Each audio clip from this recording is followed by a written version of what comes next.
if we look to the answer as to why for so many years we achieved so much, prospered as no other people on earth, it was because here in this land we unleashed the energy and individual genius of man to a greater extent than has ever been done before. Freedom and the dignity of the individual have been more available and assured here than in any other place on earth. The price for this freedom at times has been high, but we have never been unwilling to pay that price. Those who say that we're in a time when there are no heroes, they just don't know where to look.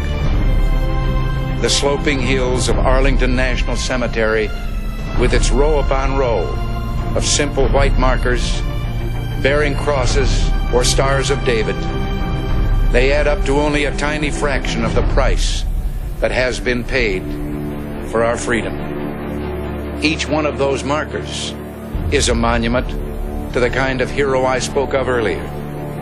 Their lives ended in places called Belleau Wood, the Argonne, Omaha Beach, Salerno, and halfway around the world on Guadalcanal, Tarawa, Pork Chop Hill, the Chosin Reservoir, and in 100 rice paddies and jungles of a place called Vietnam.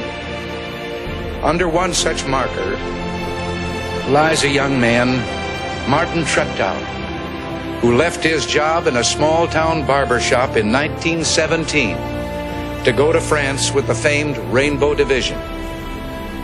There on the Western Front, he was killed trying to carry a message between battalions under heavy artillery fire.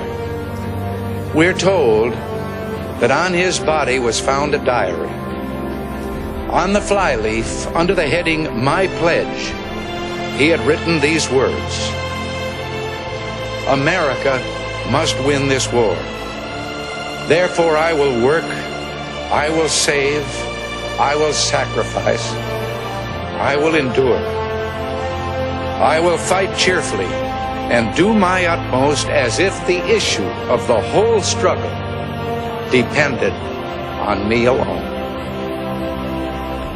We must realize that no arsenal or no weapon in the arsenals of the world is so formidable as the will and moral courage of free men and women.